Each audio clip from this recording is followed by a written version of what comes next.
In this week's episode of the Homeowner Prep podcast, we're going to continue on to part 2 of helping you develop the mental mindset of a future homeowner. Hello and welcome to the Homeowner Prep podcast. I'm your host, Eric Alon, and this podcast was created to provide real-world advice and accountability for first-time homebuyers. We'll be interviewing industry experts, providing some how-tos, and talking with first-time homebuyers about their personal experiences. If that sounds interesting to you, please be sure to subscribe, and if you're watching on YouTube, be sure to hit the little bell to be notified when new episodes release. Now let's dive into today's episode. Welcome to this week's episode of the Homeowner Prep podcast. Thank you so much for tuning in. I hope you caught part 1 of this quick series where we're talking about the mental mindset of a future homeowner and really helping you get prepared for homeownership. You know, a lot of times we talk about the process, we talk about, these things that you can do as far as budgeting and improving your credit and things of that nature, but it really starts and ends with your mindset. And so in part 1, we did talk about, thinking long term. First, believing that you can be a homeowner, and then of course, overcoming your own personal excuses as to why it wasn't possible in the first place. And so we touched on those items, but in today's episode, I want to dive a little deeper. I want you to get a little mad. There's some anger things that I want to bring out of you in this episode, because I think the next point in this process and making this mental shift of becoming a homeowner is you got to get sick and tired of paying your landlord's mortgage. I don't care if you live in an apartment, a single family home, a condo, a townhome, you are paying rent to somebody. They are then taking that money and paying off their home, or if their home is already paid off, they're, investing that money or they're doing whatever, but you're improving their life for sure. I definitely, I preach home ownership. And then when I have clients who are homeowners, then I start to preach to them investing. And part of investing is to become a landlord, or, you may have a property management company, whatever, but you're going to invest in real estate and become a landlord yourself.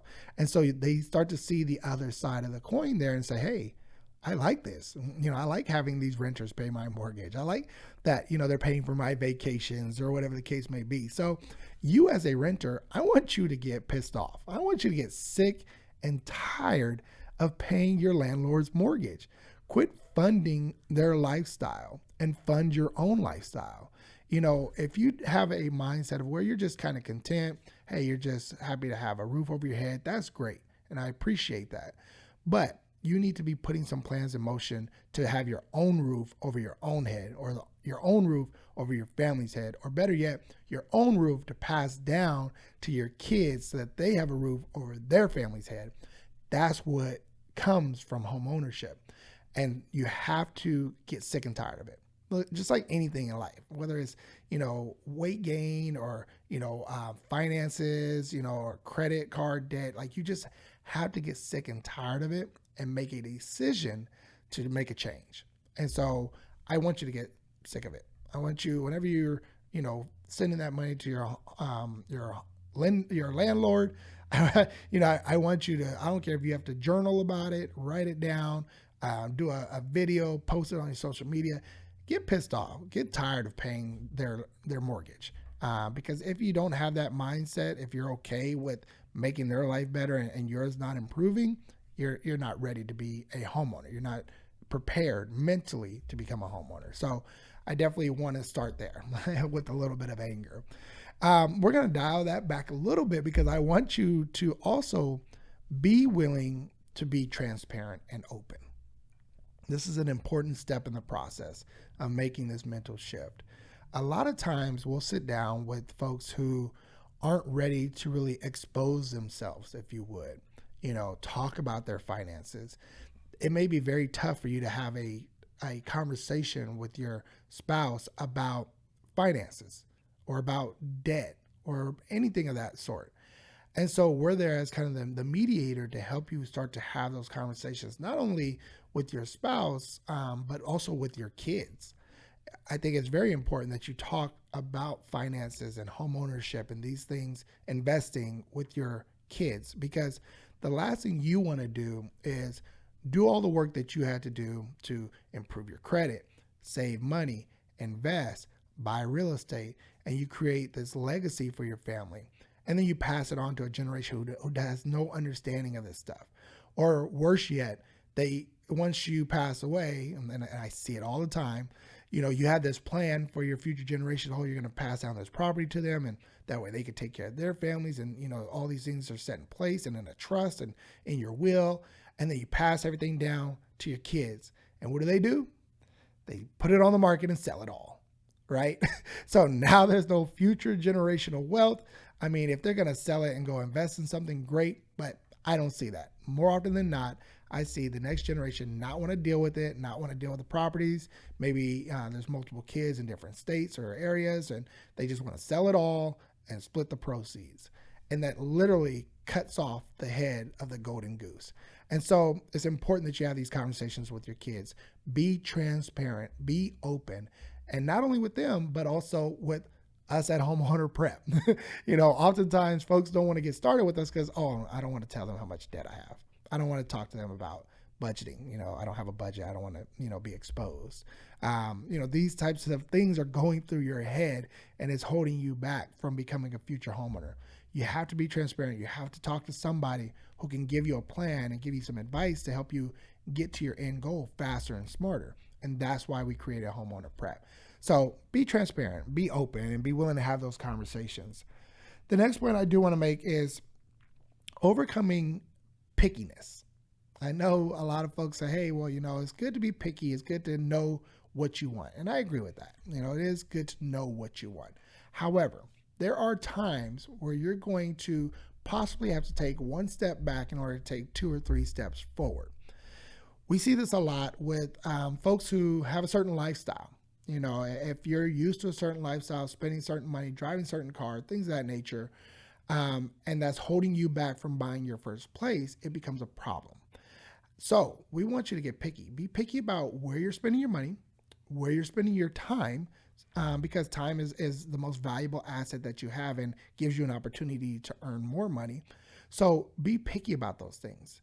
I want you to be picky about those things and not so picky about a neighborhood, a house, things of that nature. Sometimes, you're going to have to downsize in order to buy. Sometimes you may have to move into a different neighborhood in order to buy.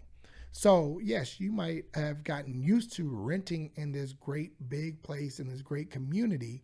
However, if you want to become a homeowner, you're going to have to maybe make a plan to move into a smaller home for 2 years, and then you can come back, to the size of a home, things of that nature. So I don't want your pickiness, I want you to have that pickiness in the right areas, if you would. Be picky about the things that you're going to do, how you spend your money and how you spend your time. Don't be picky about the first home that you buy. Again, it's your first home. This is not a forever home. If you have the finances and the wherewithal and the ability to buy one home that's perfect for you and your family for, as long as you live, great. But that's not often what we see. On average, Americans sell their homes every 7 years, on average. Even folks who thought that they were going to be in a forever home, when we just had the market that we had, they decided to put their house on the market and sell it. Move out of state, move out of country, go, live the life that they want to live, because the numbers just encourage them to make a lifestyle change, if you would. So not every home is your forever home. Chances are your first home is not going to be your forever home either. So, remove the pickiness from that area. I want you to get in, become a homeowner, and then as you grow, then you can start to decide, different neighborhoods, different house sizes and house types. So just get in the game. The next point I want to make is I want you to look past your past. Sometimes when we sit down with clients, they don't want to really meet with us, talk with us, because maybe they had a bankruptcy. Maybe they had a foreclosure. And so, in the previous episode, we talked about excuses. This could be an excuse that's holding you back as well, but you got to get over your past. In order to move forward, in order to plan for the future, we have to get over those things. And you're not going to get any judgment from us. You're just judging yourself, so we can encourage you, we can help you, but you have to make a decision. to get past your past, right? If you've gone through foreclosure, a lot of people have gone through foreclosure. If you've gone through bankruptcy, a lot of people have gone through bankruptcy, multiple bankruptcies, in fact. So you're not alone. It's not just you. Maybe you made some decisions that you wish you would have done differently. That's fine. That's your past. Let's make the decisions now. In fact, a lot of folks may think like, oh, well, I'm not a first-time home buyer because I own a home, back when the market was crazy. It got foreclosed on, back in '08. And, so I'm not a first-time home buyer again. And that's not true. If you haven't owned a home in the last 3 years, you're considered a first-time home buyer again. In the FHA program, you can put down 3.5%, right? So, you got to remove that past. I know there are some hurts, there's some things, and that you should be really, taking the lessons, but don't let it hold you back from moving forward and setting up your future. So that would be my next point, just getting past your past. A lot of people have been in your same boat, have gone through the same things that you have, and we're here to help you get through it and, more importantly, focus on your future. So the last point I want to make is you have to be willing to ask for help. This is definitely a mental mindset that you have to have. If you think that you can do it all yourself and it hasn't been working, you haven't seen progress, and you're not getting to where you want to be as quickly as you should, you have to be willing to ask for help. We help families all the time with finances, budgeting, credit, anything that is going to take to help you become a first-time home buyer. But we can't help you if you don't reach out and ask. So if you are renting, maybe you're even living with family, but you want to become a homeowner, what can we do to help you?